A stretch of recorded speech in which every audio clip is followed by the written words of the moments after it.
Satu hadis yang ingin Habib sampaikan, mungkin kamu sering dengarkan dari guru kita, Ustaz Mustafa, Ustaz Mahmud, Ustaz Abdul Rahman atau Ustaz yang tahu dari hadis lain, dan Habib yakin kamu juga sudah hafal tentang hadis ini. Mudah-mudahan bisa direnungi. Ingat, kamu yang sudah balik jangan bermain-main di pojok dunia.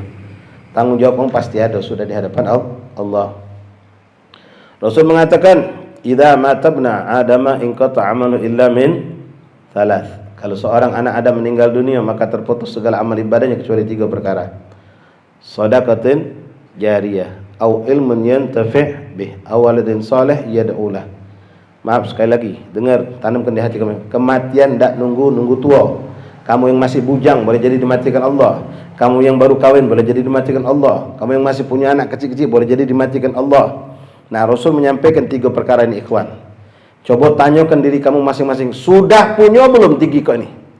Seandainya besok kamu diwafatkan Allah, sudah punya belum? Shadaqatin jariyah, sudah ada belum? Tanya, mungkin maaf ada di atas yang ngomong, "Oh, dak hati aku pegawai lagi belum aku pegawai masih pas-pasan hidup untuk aku makan bae." Sebenarnya tidak itu jawaban, ikhwan. Inti dikasih Allah kesempatan, kalau memang tahu pentingnya ini perkara, ente pasti akan berusaha menyiapkan itu. Pas ente dapat duit, ente akan sisihkan. Ente punya penghasilan sehari cuma 20.000, ente akan singkirkan 3.000 atau 5.000 atau 2.000 rupiah. Ente tabung setiap hari sebulan 60.000, 1 sak semen ente bisa beli. Ente bisa sumbangkan, ente bisa dermakan. Amal jariah, sudah punya belum kamu, ikhwan? Jangan ngatakan amal jariah itu cuma gambaran uang kaya, bib, bangun masjid, bangun musola. Enggak, ikhwan. Semua kita diuji Allah peluang. Allah tidak mengatakan khusus uang kaya. Siapapun kita, walaupun punya penghasilan 10.000 sehari pun mampu kalau dia mau. Ini wallah penting, ikhwan. Itu yang bakal nolong kita dikubur. Sekarang kalau ente berpikir, ya Allah, aku tidak punya sedekah jariah.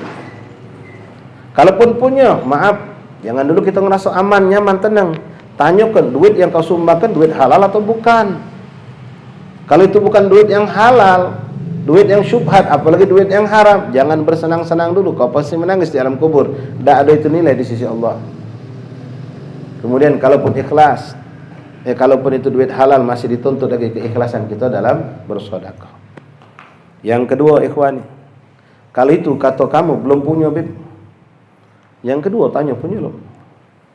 Shadaqatun jariyah au ilmun yuntafi' bih. Kami ini masih budak majlis, bib. Kami ini masih belajar. Nah, hati-hati kalau kamu ngomong macam itu, belum punya ilmu yang manfaat yang kamu berikan kepada orang lain, berarti kamu tidak punya juga bekal yang kedua ini.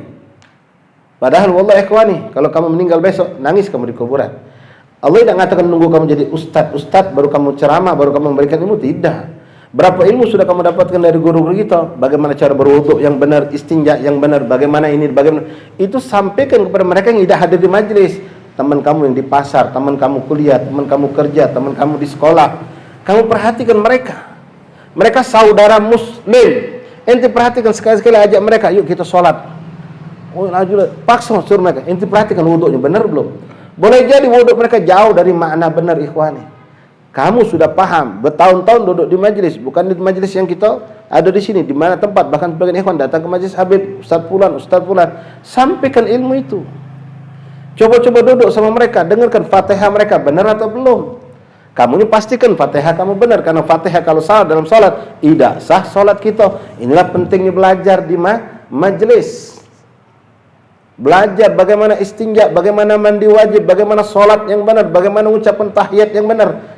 Itu teman-teman kita, ikhwan, yang duduk sama kamu di SMP, di SMA, di kuliah, di toko, di pasar, di gudang, di pabrik, itu mungkin banyak sekali yang mereka tidak benar salatnya. Nah, apa yang kamu dapat dari majelis? Tidak nunggu dipanggil ustaz, tidak nunggu duduk di majelis jadi imam, jadi ustaz. Apa yang bisa kita sampaikan, sampaikan. Mulai perhatikan dari orang yang ada di sekitar kita, anak istri kita, saudara kita, sepupu kita, keponakan kita, jiran tetangga kita. Berapa banyak ikhwani, kamu punya majelis di masjid kan? Coba kamu perhatikan beberapa orang di satu, mereka yang sholatnya jauh dari makna sah, jauh dari makna sah, tidak ngerti mereka. Nah, itu yang kedua, harus ada, tanyakan. Kalau yang pertama tadi tidak ada, yang kedua juga tidak ada, tinggal yang ketiga. Nah, yang ketiga, yang ketiga ini awaladun saleh ya, kalau maaf ya, kita yang muda-muda nih, yang belum kawin terutama, atau sudah kawin, maaf belum punya anak, atau sudah punya anak masih kecil-kecil. Kalau seandainya besok kita diwafatkan Allah, sudah ada belum yang doa ke kita? Sudah ada belum? Sekarang kalau tidak ada, tiga-tiga ini tidak ada kita miliki, lalu apa yang bakal menyelamatkan kita di alam kubur? Kalau tidak, saat inilah kita harus berbekal. Maka saat ini kita harus berbekal. Perbanyaklah ibadah untuk diri kita sendiri.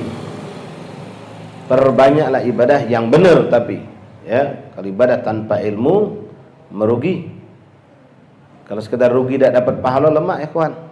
Kadang-kadang kalau orang ibadah tanpa ilmu, tidak mau duduk di majlis taklim, tidak mau belajar, dia ibadahnya tidak diterima Allah, kemudian dituntut dia yaumul kiamah, diadab oleh Allah. Padahal dia sudah sholat, padahal dia puasa, padahal dia sudah zakat, padahal dia sudah, tapi tidak dibarengi dengan ilmu, sehingga ibadahnya tidak sah.